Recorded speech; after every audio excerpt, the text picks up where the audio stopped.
Pendant ce temps-là, suite à l'adoption d'une résolution pour mettre fin à la colonisation israélienne sur les terres palestiniennes, le premier ministre israélien, Benjamin Netanyahou, a qualifié d'honteux cette résolution tout en précisant qu'Israël ne respecterait pas le vote des 15 membres du Conseil de sécurité de l'ONU. La résolution a été adoptée après que les États-Unis ont refusé d'y opposer leur veto, rompant ainsi avec l'ancienne pratique américaine. Cette résolution a été rédigée par l'Égypte et retirée à la demande d'Israël qui avait sollicité l'intervention du nouveau président des États-Unis, Donald Trump, mais elle a été à nouveau introduite par la Malaisie, la Nouvelle-Zélande, le Sénégal et le Venezuela. Le texte approuvé par 14 voix contre 0, avec la seule abstention des États-Unis, exige qu'Israël cesse immédiatement toutes les activités de colonisation dans le territoire palestinien occupé, y compris Jérusalem-Est. Il affirme que les colonies juives constituent une violation flagrante du droit international et un obstacle majeur à la réalisation de la solution pour 2 États et à une paix juste, durable et globale. Il y a environ 500 000 juifs qui vivent dans près de 140 colonies construites depuis l'occupation israélienne de la Cisjordanie et de Jérusalem-Est en 1967.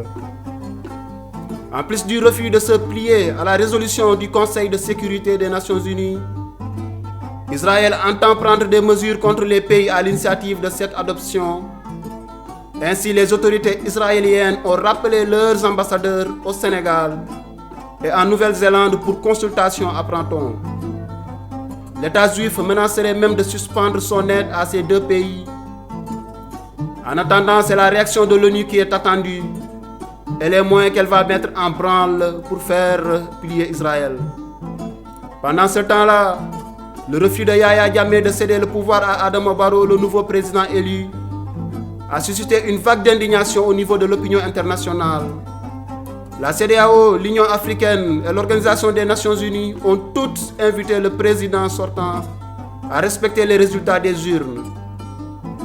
En réponse à ces appels incessants de l'opinion internationale, Yahya Jammeh répond ceci, je cite: « Je ne suis pas un lâche et je ne partirai pas. » Fin de citation.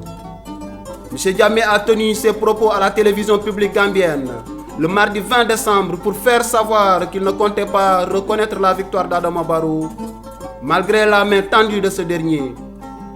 Il convient également de rappeler que Yahya Jammeh a déposé un recours auprès de la Cour suprême gambienne pour demander l'annulation de l'élection présidentielle. La dite Cour se prononcera sur cette requête le 10 janvier prochain. Si Yahya Jammeh persiste à ne pas céder le pouvoir, les chefs d'État de la CEDEAO, quant à eux, ne comptent pas se laisser faire et ont décidé de prendre part à la cérémonie d'investiture du nouveau président élu le 19 janvier prochain, soit 9 jours après la décision de la Cour suprême d'invalider ou non les résultats issus du scrutin du 1er décembre 2016. Les chefs d'État de la CEDEAO continuent d'envisager l'option militaire. En tout dernier lieu, en Gambie, et c'est le président de la commission d'organisation qui l'a fait savoir ce jeudi 22 décembre. Je cite: « Les forces d'attente sont déjà mises en alerte pour une intervention en Gambie au cas où Yahya Jammeh refuserait de céder le pouvoir. » Fin de citation. En cas d'intervention militaire de la CEDEAO en Gambie, c'est le Sénégal qui a été désigné pour diriger les opérations. Et c'est Marcel Alain de Souza, président de la commission d'organisation de la CEDEAO, qui l'a annoncé lors d'une visite à Bamako. Cependant, la CEDEAO refuse d'intervenir en Gambie sans un mandat de l'ONU ou de l'Union africaine. Quoi qu'il en soit, le 19 janvier prochain est caractérisé par certains analystes comme étant une date décisive pour les différentes parties engagées dans la crise gambienne. Surtout si la Cour suprême annule l'élection présidentielle le 10 janvier, comme demandé par le parti de Yahya Jammeh. Pendant ce temps-là, le chef d'État sénégalais Macky Sall vient de boucler sa visite d'État en France, après avoir conclu une convention de coopération à l'Élysée avec le groupe pétrolier Total. Il s'est rendu à l'Institut français du pétrole et des énergies nouvelles, IFPEN, de Rueil-Malmaison en banlieue parisienne, où il a effectué une partie de sa formation en qualité de géologue. En discussion, la possible ouverture d'un institut du pétrole à Dakar auquel l'IFPEN pourrait être associé. Macky Sall est le président africain avec qui Hollande a souvent et longtemps échangé en tête-à-tête ou au téléphone durant ce quinquennat.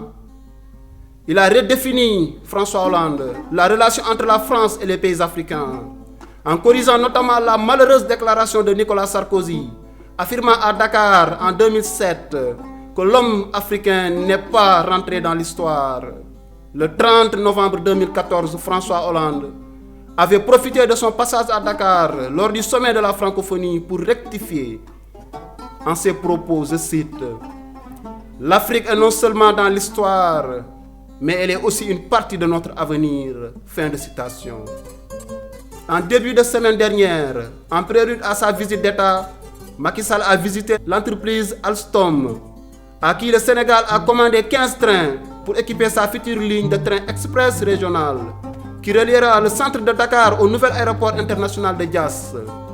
Outre ce grand chantier pour lequel les entreprises françaises Engie, Thales et Alstom ont remporté les appels d'offres, la France est également bien placée pour réaliser l'adduction d'eau devant alimenter la capitale sénégalaise à partir d'une réserve naturelle située dans le nord du pays. Malgré le projet du TER, Macky Sall ne parvient pas à faire taire les critiques de l'opposition sénégalaise, qui lui reproche d'avoir mis l'économie du Sénégal entre les mains de la France.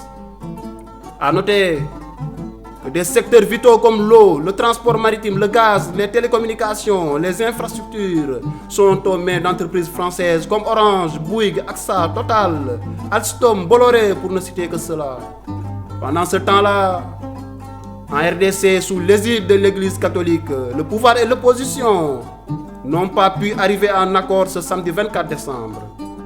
Pourtant, la conférence épiscopale s'était montrée très optimiste depuis la reprise des négociations ce mercredi 21 décembre à Kinshasa. Il semblerait que 95% du travail ait été achevé et que la non-signature d'un accord incomberait au pouvoir. Les points de divergence concerneraient la période de transition et le sort du Premier ministre Sami Badibanga, qui vient de prendre fonction.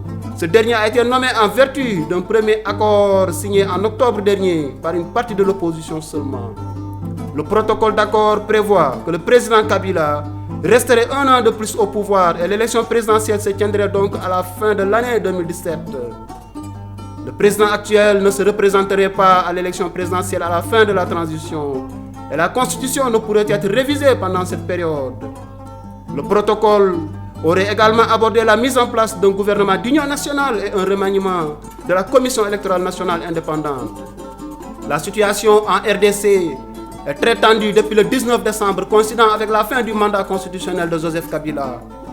Les violences de ces derniers jours ont fait 40 morts parmi les civils, 107 blessés et 460 arrestations selon l'Organisation des Nations Unies. Toutefois, les ultimes négociations entre le pouvoir et l'opposition sont prévues le jeudi prochain sous la médiation de l'Église. Pendant ce temps-là, au Gabon, l'opposant Zamping appelle ses militants à récupérer sa victoire volée. Lors de la clôture de son dialogue national pour l'alternance ce vendredi 23 décembre 2016. Lors de la cérémonie d'ouverture, il avait déclaré qu'il ne respecterait plus la légalité constitutionnelle. Propos qui ont suscité une vague de colère du côté du pouvoir. Zamping a appelé ses militants à se préparer et à récupérer par tous les moyens sa victoire volée par les imposteurs qui se sont installés par effraction à la tête de l'État. M. Ping a invité les forces de sécurité à être au service du peuple et de ne pas appliquer des ordres donnés par un pouvoir illégitime. Faisant allusion au rapport de l'Union européenne sur l'élection présidentielle, qui fait état de quelques irrégularités notées lors du scrutin, M. Ping affirme avoir reçu 5 sur 5 le message et se dit être prêt à assumer les fonctions de chef d'État pour un mandat unique. Il compte prononcer devant le peuple très prochainement le serment d'investiture d'un chef de l'État. Du côté du pouvoir, ces propos de Zamping sont pris au sérieux. Et le ministre de la Communication, porte-parole du gouvernement, Alain-Claude Billy, le fait savoir en ces termes, je cite: il y a les lignes jaunes, s'il les franchit, il sera arrêté. Nous sommes un État. Et vous pensez que l'État va se laisser impressionner par les déclarations de M. Ping? Si son plan B c'est la guerre, eh bien que M. Ping se rende compte qu'avant que les autres n'aillent mourir, lui d'abord sera arrêté. Pendant ce temps-là, est tombé à Dakar, au Sénégal, Aboubacar Sidiki Diakité Ditumba, ce 20 décembre 2016. Il faisait l'objet d'un mandat d'arrêt émis par la Guinée et il était recherché pendant 7 ans par les autorités pour son implication dans les massacres du 28 septembre. Selon le porte-parole du gouvernement guinéen, Conakry a demandé son extradition. Toumba était l'aide de camp du leader de la junte guinéenne Moussa Dadis Camara. Pendant ce temps-là, un Airbus A320 de la compagnie libyenne Africa Airways, qui assurait un vol intérieur, avait été détourné vers Malte ce vendredi 23 décembre avec 118 personnes à bord. Parmi les passagers, 2 hommes potentiellement munis d'une grenade et de 2 pistolets auraient menacé de faire sauter l'avion. Selon un quotidien libyen, Ennahar, les 2 assaillants qui se sont rendus aux autorités ont demandé l'asile politique à Malte. Le chef de la diplomatie du gouvernement libyen d'Union nationale a confirmé cette information.